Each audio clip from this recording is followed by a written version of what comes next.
Hello, welcome back to the third Purrcast. 2 days. I'm super disappointed about that.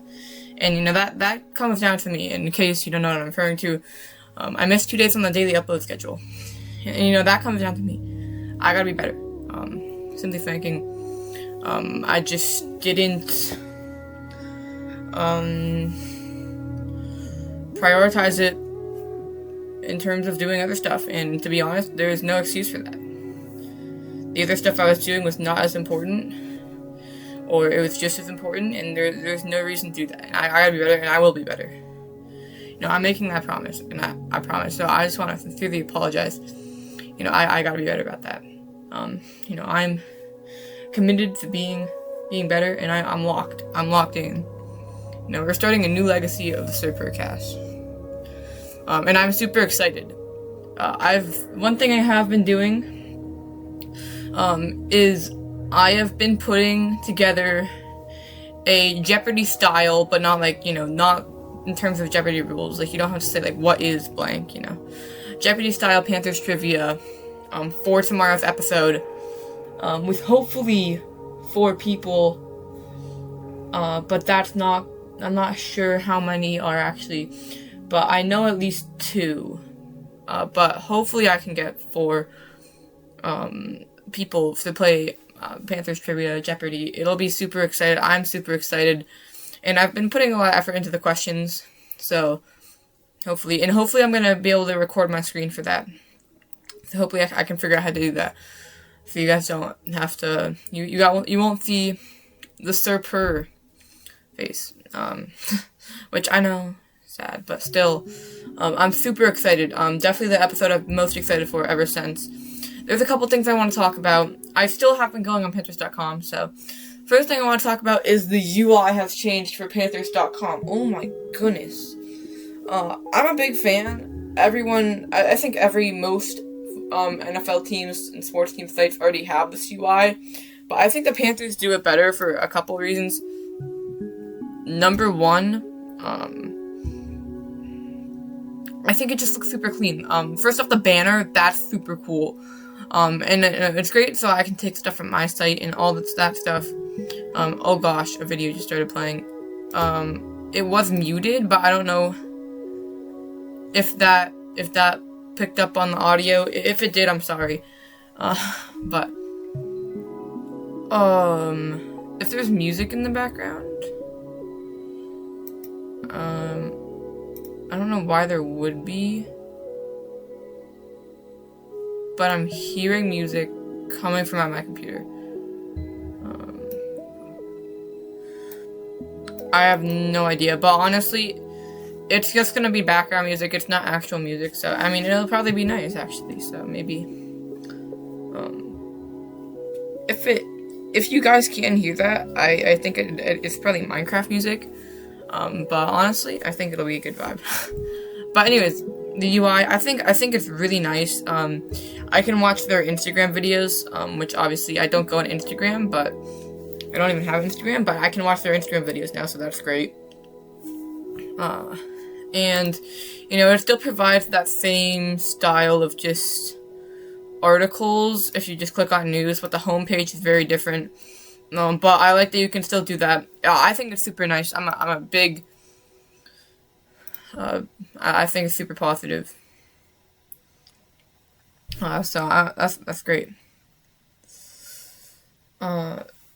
In terms of today's episode, we will have rookies arriving tomorrow at camp. And that is super exciting. Training camp is going to be underway. That's so fun. That's just the start of the season.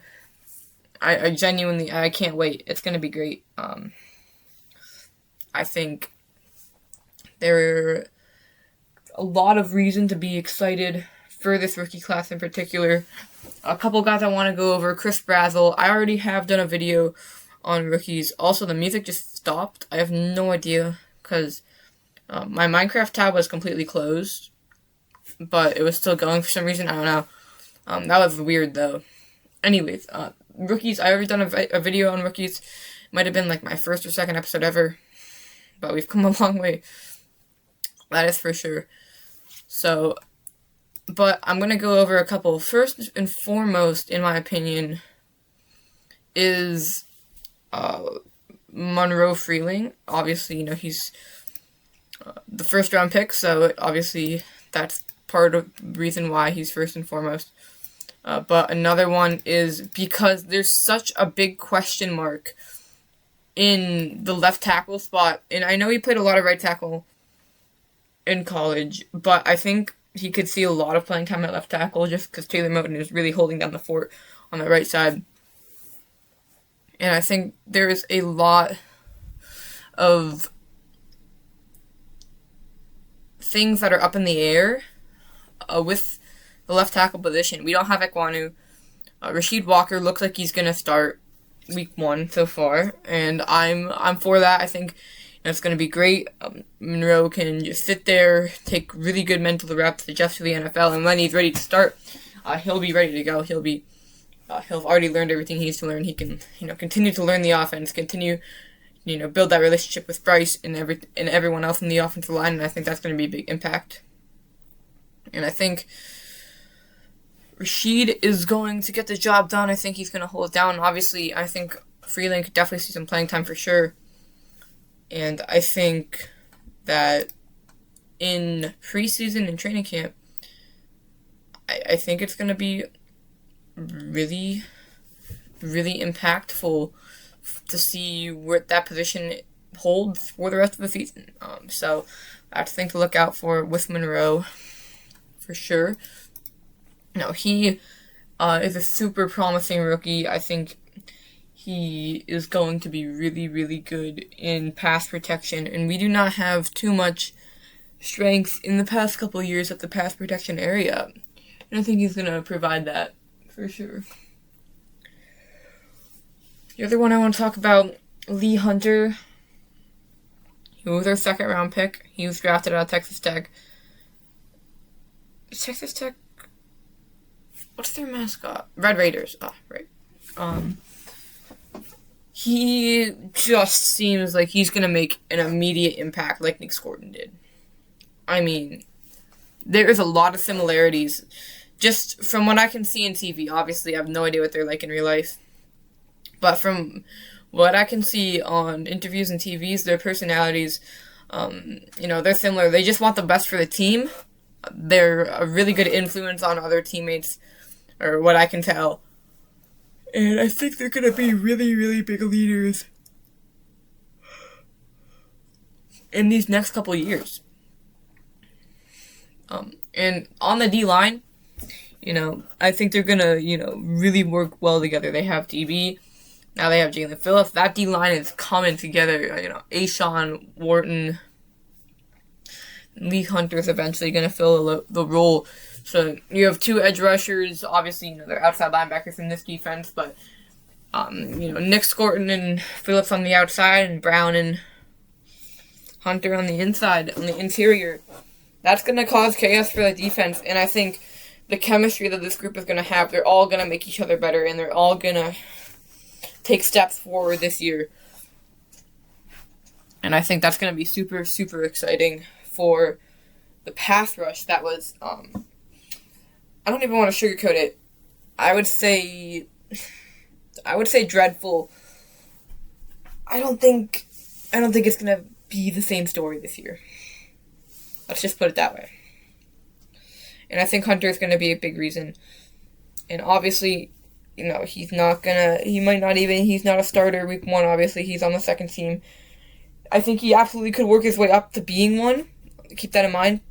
He's going to get really, really good playing time in preseason. And I think no matter what, he's going to be a really big impact on other teammates and make them better. So, just because of that, I think Lee Hunter's going to have a big impact on the season. And then there's Chris Basil, pick 81 out of Tennessee. Wow, I mean, come on. This is the guy I'm most excited to see in preseason. I can't even wait, bro. It's going to be so exciting for the Hall of Fame game. It's going to be so fun. I'm so hyped, bro. His big playability is so strong. I mean, the way he gets downfield, super, super quick.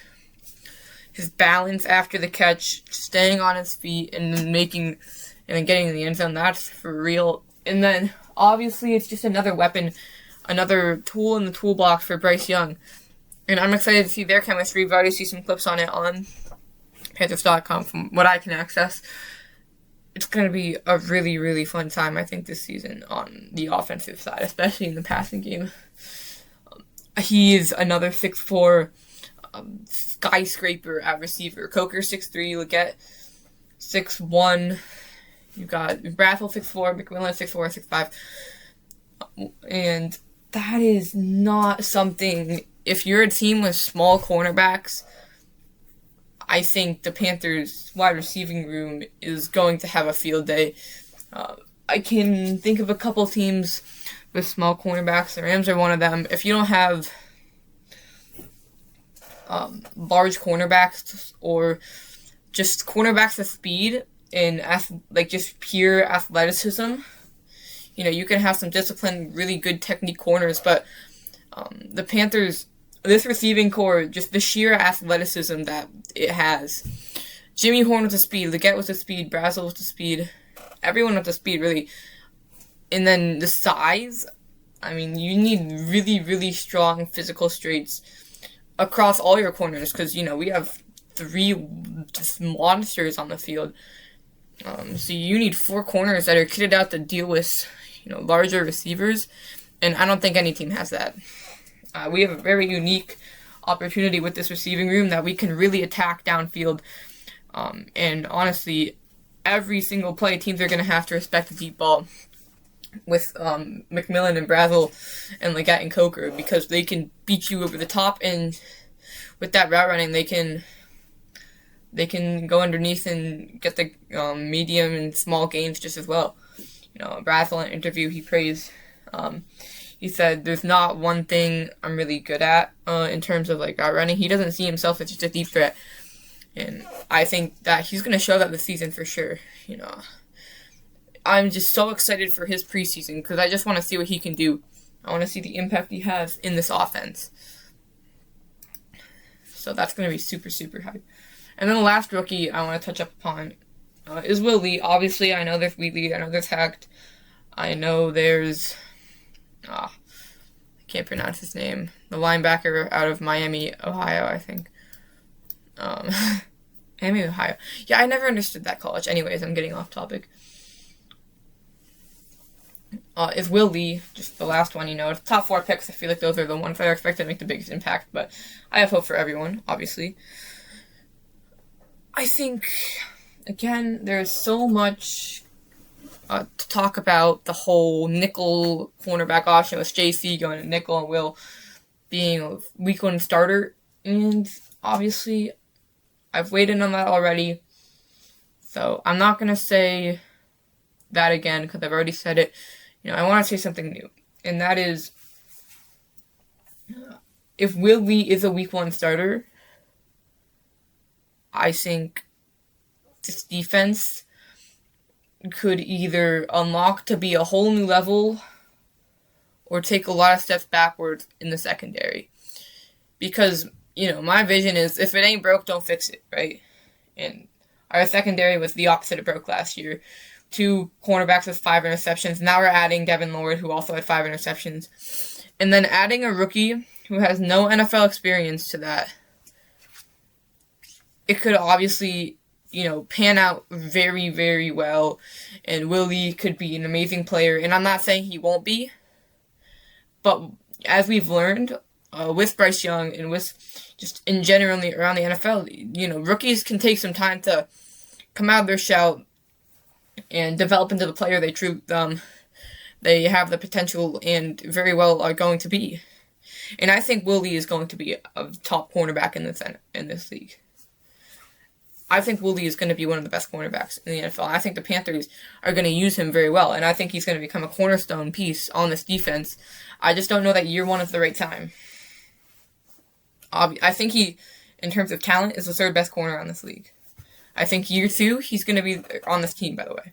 I didn't need to say league. Kind of wrong word. I think in year 2, the potential, but year 1, I don't know if that's the right time. We'll have to see in preseason, but I don't think anything should be set in stone about him starting week 1. We have a lot of really good options at nickel, Corey Thornton, Chow, and a lot of talent in the secondary. And I don't think, we can, obviously, you can't just, change and go back, but I don't think there's a reason to risk it week 1. Week 1 is where you can really make the biggest impact, and I think we've already added a bunch of pieces. I think we should just stick with the guys, and obviously if it isn't working out, and I think Lee should absolutely get playing time, but we should give him as much time as he needs to adjust. He just wait for him to develop, and I think he will become an amazing player. We just have to give him a time. Like we've learned, starting rookies week 1, obviously this is much more of a quarterback thing than it is anything else, but there's still some truth to be told for other positions. And I think just, if you have this good of a cornerback room, there's no point. You don't need to rush anything. And that's why I don't think Willie needs to start week 1. Obviously, I think changes can be made, and I think, I'm not against him starting week 1 either, but I don't think it's the biggest or maybe best idea to start. It's a very aggressive move. Obviously, not starting is a more conservative move. And it also shows we have confidence in Will. And, obviously, I like to think that I have confidence in Willie too, and I do. But, again, I just don't know if it's worth taking the big risk, because our secondary is already, in my opinion, the best secondary in the NFL, so. And then the last thing I kind of want to talk about is, I'm not really familiar with the Lords, but but I understand how it works now because I read the article today. So, apparently there's, these ESPN writers who do this awards where they just give their lists of top 10 players for each position, and there are a couple of Panthers who made the list. I'm very interested to see the receivers one, actually. Should do that. And there are a couple honorable mentions as well. Number 1, which I think is the biggest disrespect, is Derek Brown at number 5, and obviously he deserves to be on it. I don't think there's any way you can include him out. But Leonard Williams, I don't know the impact he had. I don't know the impact Jeffrey Simmons had. Jalen Carter, there's just no way. I mean, we cannot be serious right now. If we're putting Derek Brown ahead of, anyone, and I don't understand how Dexter Lawrence is at 7. I genuinely don't.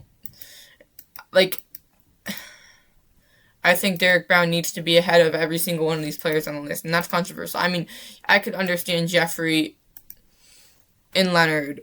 I still think he should be ahead, but I can understand that. But Jalen Carter and Chris Jones, I just don't see it. I don't see it.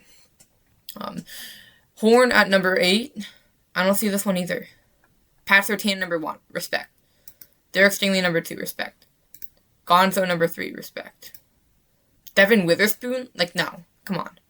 Horn is better than Witherspoon. I mean, that's not even, I don't even think that should be a conversation. Trent McDuffie, he kind of had a down year. I don't think that's true at all. I think Horn is miles ahead. Quinion Mitchell? No. Obviously, I think Quinion Mitchell should be number 4. I think you could put him ahead. I think that's a conversation you can have. But I still think Horn is better. And then Denzel Ward, I mean, he's getting up there. He has not been... I think Horn is the much better player. I think he's shown it. I think he makes a much bigger impact on the team. So, no. And then, obviously, you have Horn at number 8. And then Devin Lloyd at 10. I'm not as familiar with Devin Lloyd's game. I don't want to talk about this too much, but you're having a rookie at number 3. I mean, we have a rookie at number 3. We have Jack. I mean, I don't really know that much, but the rookie at number 3 says a lot to me. Just because I don't know if that's as deserving. And then obviously Robert Hunt, he missed all season. I don't understand how he's in there. Honorable mention kind of makes sense though, because like honorable mention, I mean missing the season, but so actually I can understand that, and I think he absolutely deserves an honorable mention. I think he would be on the list if he played the season, but yeah, obviously he's a really big impact. And then Merrick, I mean, he is. Merrick does it all for this team. I mean, he blitzes, he plays linebacker, he plays safety, he plays corner, plays nickel. I mean, there's nothing Merrick doesn't do. He's so versatile. He is such a Swiss Army knife on the defense. And 12 TFLs. I mean, that's insane. And you don't make the top 10 safeties? Jalen Phillips also made it. Not as familiar with his game as well. In terms of just his production. Because he just came to the Panthers. But let me look at Merrick, bro.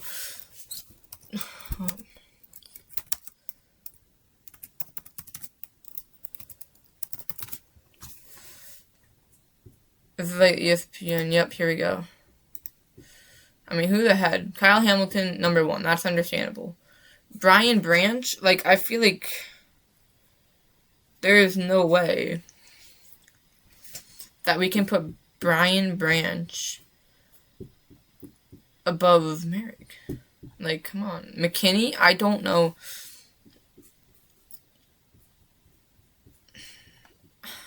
I'm not as familiar with half these guys' games, but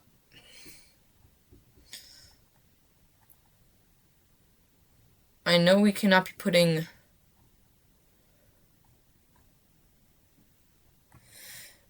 I mean, there's just I know how good Merrick is, and I don't think he's getting enough respect.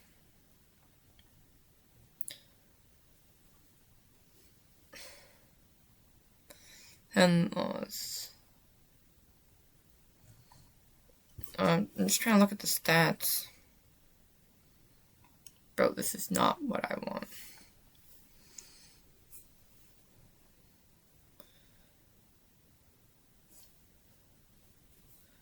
I mean, half of these stats are like career stats, though. So I really don't think you can half of this stuff.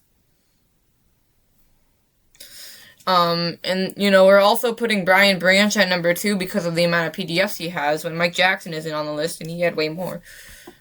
So, I mean, I don't understand that either. I think Mike Jackson, maybe he made the honor. No, he didn't, because Panthers.com would have mentioned it. I mean, like, you know, it just doesn't make sense. It just, like, we've got Budda Baker and Minkah Fitzpatrick on there because Budda's made 6 Pro Bowls and Minka's a former All-Pro. Like, come on. Like, it's off 2025, not their entire career, I think. I'm not sure. Otherwise, like, the list would just be the same every single time. I don't know. That kind of wraps it up. Thank you guys so much for watching. Obviously, whenever I do these rankings, I complain because Panthers should be ranked much higher. So I'm sure many of you either enjoy that and feel validated or find it annoying. But to the ones who find it annoying, I'm sorry. That's just, you know, my opinion. Thank you guys for watching. Welcome back to the third Purrcast. I'm excited to start this new chapter of the third Purrcast. And I'm locked in. I promise. I completely regret these last couple of days of just neglecting it. And it's not because I don't enjoy it. It's just I don't even know why, but I promise you, it's not because I don't enjoy it. Because this is one of the best 30 minutes of my day, just recording this and talking about the Panthers. I mean, it feels really nice to just talk about the thing I love so much. So I'm super excited to start this new legacy. Like, let's go. Come on. Keep pounding, guys.